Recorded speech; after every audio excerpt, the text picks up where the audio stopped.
akan menjelaskan tentang zakat. Yang pertama yaitu pengertian. Zakat berasal dari kata zaka yasku zakatan, yang artinya berkah, tumbuh, bersih, baik, dan bertambah. Sedangkan menurut istilah adalah sejumlah harta tertentu yang wajib ditunaikan untuk diserahkan kepada orang-orang yang berhak menerima zakat. Muslim yang mengeluarkan zakat disebut muzaki, sedangkan penerimanya disebut mustahik. Selanjutnya yaitu dalil perintah zakat. Perintah untuk melaksanakan zakat ini telah dijelaskan dalam Al-Quran sebagai berikut. Bismillahirrahmanirrahim. Khudz min amwalihim shadaqatun tutahhiruhum wa tuzakkihim biha wa sholli 'alaihim inna sholataka sakanul lahum wallahu sami'un alim. Artinya, ambillah zakat dari harta mereka guna membersihkan dan menyucikan mereka, dan berdoalah untuk mereka, sungguhnya doamu itu menumbuhkan ketentraman jiwa bagi mereka. Allah Maha mendengar, Maha mengetahui. Surat At-Taubah ayat 103. Selanjutnya yaitu ancaman meninggalkan zakat. Selain anjuran untuk melaksanakan zakat, di Al-Quran ada juga menyatakan mengenai hukuman dan ancaman yang pedih bagi mereka yang tidak mau mengeluarkan zakat. Dalilnya sebagai berikut. Bismillahirrahmanirrahim. Ya ayyuhalladzina amanu la takulur riba as'afan mudha'afah wattaqullaha la'allakum tuflihun. Yang artinya, sekali-kali janganlah orang-orang yang bakhil dengan harta yang Allah berikan kepada mereka dari karunia-Nya menyangka bahwa kebaikan itu baik bagi mereka. Sebenarnya kebakhilan itu adalah buruk bagi mereka. Harta yang mereka bakhilkan itu akan dikalungkan kelak di lehernya di hari kiamat. Dan kepunyaan Allah lah segala warisan yang ada di langit dan di bumi, dan Allah Maha mengetahui apa yang telah kamu kerjakan. Terdapat di surat Al-Imran ayat 130. Selanjutnya yaitu akan menjelaskan tentang hukuman bagi yang tidak mau membayar zakat. Kalau yang barusan yang saya jelaskan itu tentang ancaman bagi yang tidak mau mengeluarkan. Kalau ini hukum bagi yang tidak mau membayar zakat. Hukumnya itu telah dijelaskan dalam Al-Quran, hadis, dan ijma. Oleh karena itu, orang yang tidak mau membayar zakat dengan motif mengingkari kewajiban ini, maka dihukumi sebagai orang yang keluar dari kebenaran, atau biasa yang disebut dengan orang-orang kafir. Kenapa disebut dengan orang kafir? Karena dia mengingkari suatu yang prinsip dalam agama sudah pasti hukumnya. Meskipun demikian, jika tidak mau membayar karena alasan ketidaktahuan atau keengganan, maka hal itu dimaklumi, dan sesaat setelah mengetahui hukumnya segera membayarkan atau menunaikan zakatnya. Selanjutnya yaitu macam-macam zakat. Macam-macam zakat itu terbagi menjadi dua. Yang pertama yaitu zakat fitrah, yang kedua zakat mal. Zakat fitrah adalah zakat yang wajib dibayarkan oleh setiap muslim pada bulan Ramadan. Besaran ini setara dengan 2,5 kg, setara dengan makanan pokok yang ada di daerah yang bersangkutan. Yang kedua yaitu zakat mal, atau yang biasa disebut dengan zakat harta. Zakat ini adalah bagian dari harta kekayaan seseorang atau badan hukum yang wajib dikeluarkan setelah sampai mencapai jumlah tertentu dan setelah memiliki pada jangka waktu tertentu. Dalam zakat harta ini ada 5 kekayaan yang termasuk zakat mal sebagai berikut. Yang pertama zakat emas dan perak. Emas dan perak ini termasuk harta wajib dizakati. Zakat emas dan perak ini termasuk zakat an-nuqud. Nisabnya emas minimal 85 gram, sedangkan nisab perak minimal 672 gram. Jika harta tersebut telah dimiliki selama 1 tahun, maka zakat yang dikeluarkan sebesar 2,5%. Yang kedua yaitu zakat perniagaan.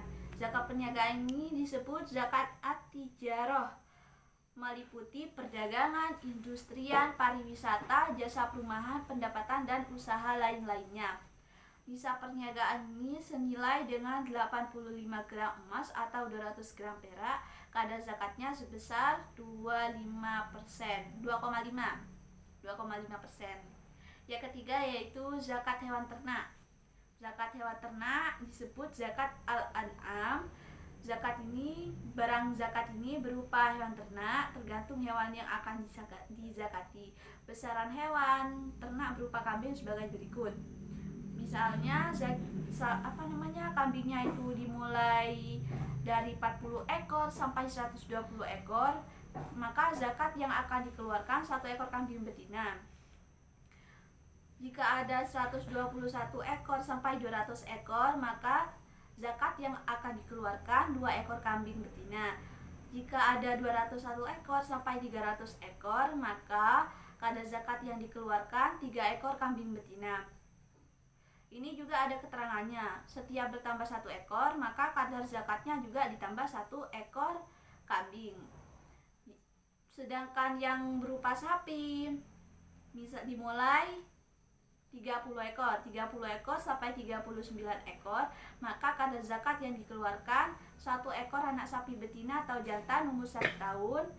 Jika 40 ekor sampai 59 ekor, maka yang dikeluarkan 1 ekor anak sapi betina atau jantan umur 2 tahun. Jika 60 ekor sampai 69 ekor, maka yang dikeluarkan 2 ekor anak sapi betina atau jantan umur 1 tahun. Jika ada 70 sampai 79 ekor, maka yang wajib dikeluarkan 1 ekor anak sapi betina atau jantan umur 2 tahun dan 1 ekor anak sapi umur 1 tahun. Jika ada 80 sampai 89 ekor, maka kadar zakat yang dikeluarkan yaitu 2 ekor sapi betina umur 2 tahun lebih. Keterangan lagi, setiap bertambah 30 ekor, maka kadar zakatnya itu ditambah 1 ekor sapi. Selanjutnya yaitu zakat barang temuan, disebut zakat ar-rikas. Zakat temuan ini adalah zakat yang berasal dari harta temuan atau barang temuan. Misalnya contohnya itu seperti harta karun.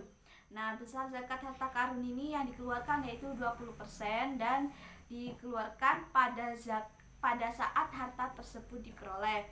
Selanjutnya yaitu zakat tanaman atau pertanian, disebut dengan zakat az-ziro'ah.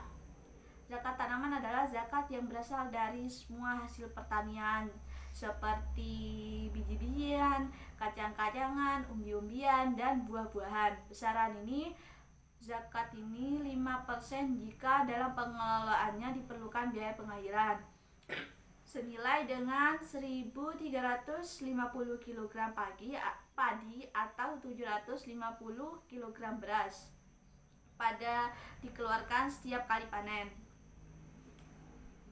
Selanjutnya yaitu ketentuan ibadah zakat ada 3. Yang pertama, syarat orang yang wajib zakat. Yang kedua, syarat sah zakat. Yang ketiga, harta wajib zakat. Yang pertama yaitu syarat orang wajib zakat, antara lain seorang muslim, dia beragama Islam. Yang kedua, merdeka. Yang ketiga, balik. Dan yang keempat, berakal. Sedangkan syarat sah zakat ini dilakukan hukumnya sah apabila telah memenuhi 2 syarat. Yang pertama, berniat karena Allah. Yang kedua, harta yang dikeluarkan itu menjadi milik orang yang berhak menerimanya. Sedangkan syarat harta wajib zakatnya ini, hartanya itu milik pribadi, bukan harta orang lain. Harta itu berkembang mencapai nisab, melebihi kebutuhan pokok, dan bebas dari hutang. Penerima zakat itu ada 8. Yang pertama, fakir. Dikatakan fakir ialah orang yang tidak mempunyai harta kekayaan dan yang punya usaha hasilnya tidak mencukupi. Apabila yang memiliki makanan yang cukup untuk makan sehari-hari dan memiliki pakaian sekedarnya hari itu, maka ia tidak disebut fakir tapi miskin. Seorang fakir ini dilepas dari kefakirannya jika punya kebiasaan meminta-minta karena mengemis ke sumber kehidupannya. Yang kedua yaitu miskin.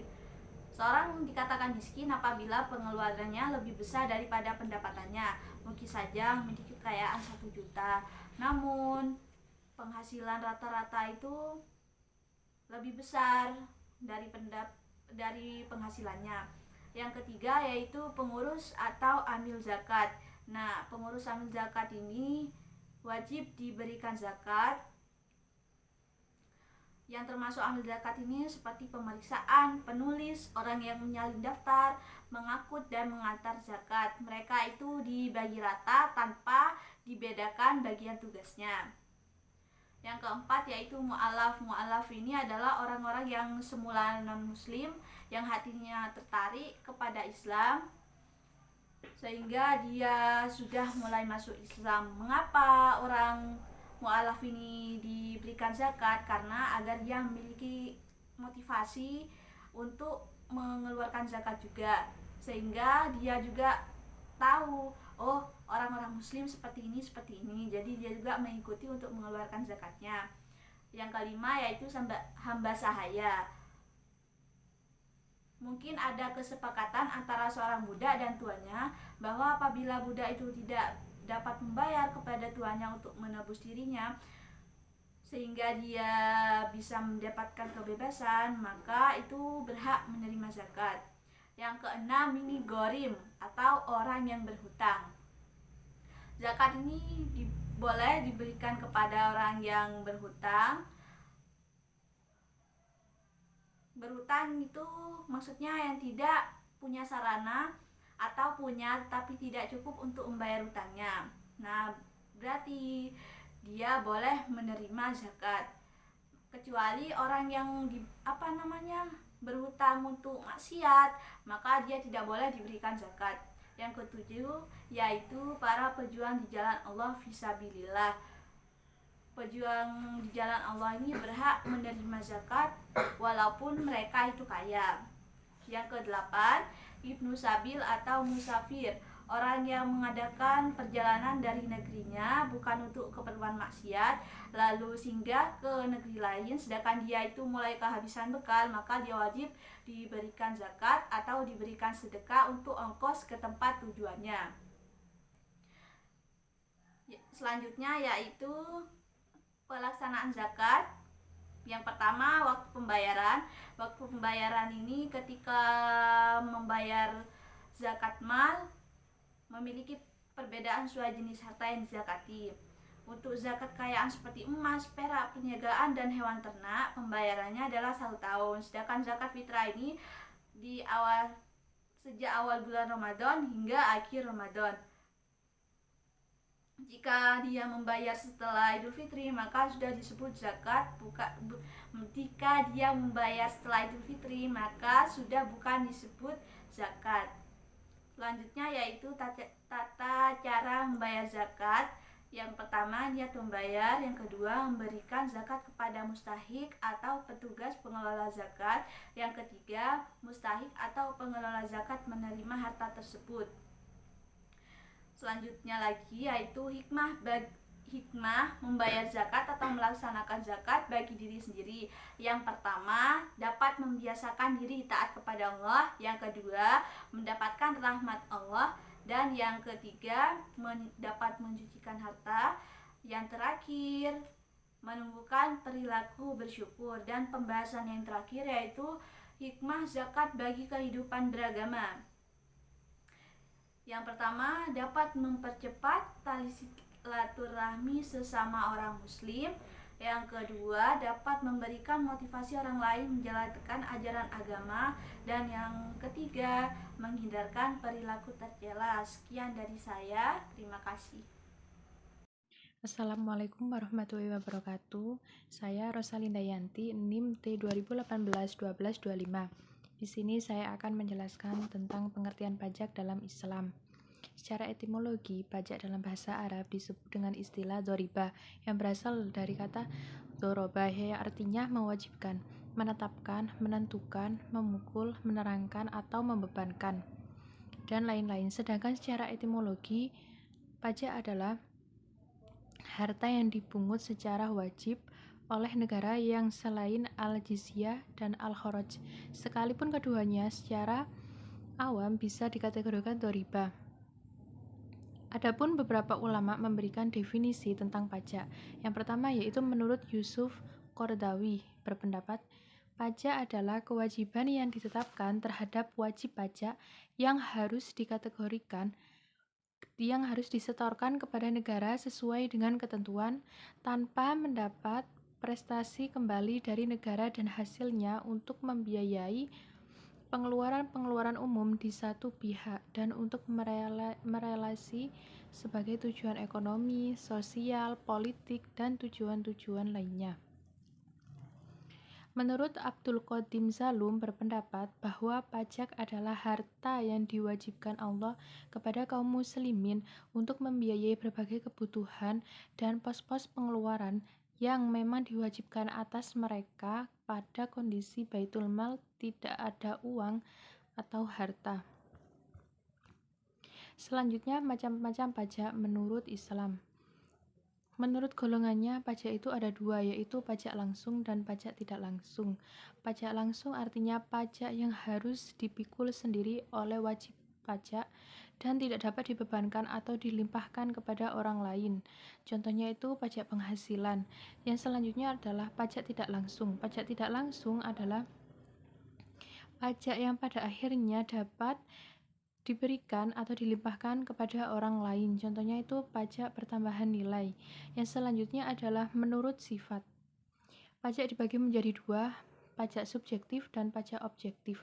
Pajak subjektif artinya pajak yang berpangkal atau berdasarkan pada subjeknya dalam arti memperlihatkan keadaan dari wajib pajak.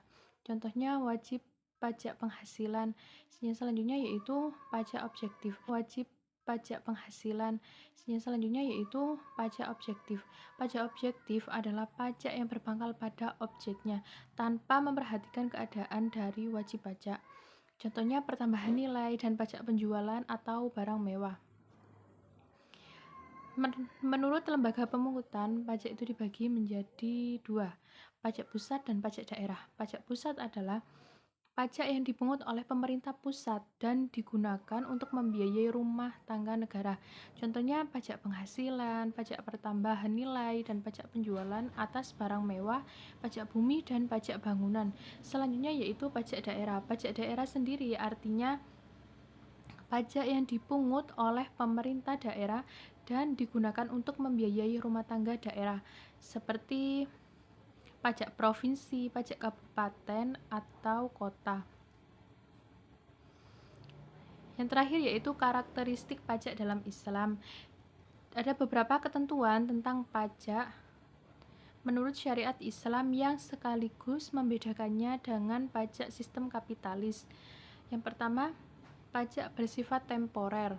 Yang kedua, pajak hanya boleh dipungut untuk pembiayaan yang merupakan kewajiban bagi kaum muslimin dan atas jumlah yang diperlukan untuk pembiayaan wajib tersebut, tidak boleh lebih. Sedangkan pajak dalam perspektif konvensional ditunjukkan untuk seluruh warga tanpa membedakan agama.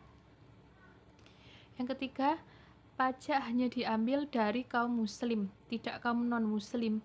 Sedangkan teori pajak konvensional tidak membedakan muslim dan non-muslim dengan alasan tidak boleh ada diskriminasi. Yang keempat, pajak hanya dipungut dari kaum muslim yang kaya, tidak dipungut dari selainnya. Sedangkan pajak dalam perspektif konvensional kadangkala juga dipungut atas orang miskin seperti PBB. Selanjutnya, pajak hanya dipungut sesuai dengan jumlah pembiayaan yang diperlukan dan tidak boleh lebih. Yang terakhir, pajak dapat dihapus bila sudah tidak diperlukan. Assalamualaikum warahmatullahi wabarakatuh. Saya Anita Zilvia, NIM T 2018-1235. Saya di sini akan menjelaskan tentang perbedaan dan persamaan antara zakat dan pajak. Zakat adalah rukun Islam yang langsung bersentuhan dengan aspek-aspek sosial kemasyarakatan.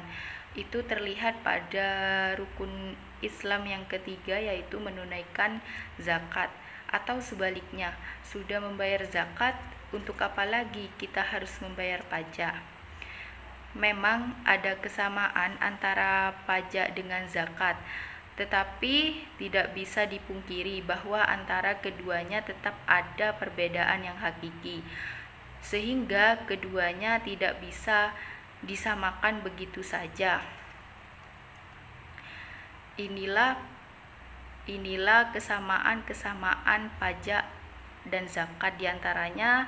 Yang pertama, bersifat wajib, mengikat atas harta penduduk suatu negeri. Apabila melalaikannya maka terkena sanksi. Dan yang kedua, zakat dan pajak harus disetorkan kepada lembaga resmi agar tercapai efisiensi penarikan keduanya dan alokasi penyetorannya. Namun, dengan kesamaan di atas bukan berarti pajak bisa disamakan dengan zakat, sebab antara keduanya ternyata ada perbedaan mendasar dan esensial, sehingga menyamakan begitu saja antara keduanya adalah tindakan yang sangat fatal. Zakat dengan dalih apapun tidak dapat disamakan dengan pajak. Zakat tidak identik dengan pajak. Banyak hal yang membedakan antara keduanya. Di antaranya yang pertama, zakat telah ditentukan di dalam Al-Quran maupun hadis, sedangkan pajak dibentuk oleh hukum negara. Dan yang kedua, zakat dikeluarkan oleh kaum muslimin, sedangkan pajak dikeluarkan oleh seluruh warga negara Indonesia yang tidak memandang status agama dan keyakinannya. Terima kasih. Wassalamualaikum warahmatullahi wabarakatuh.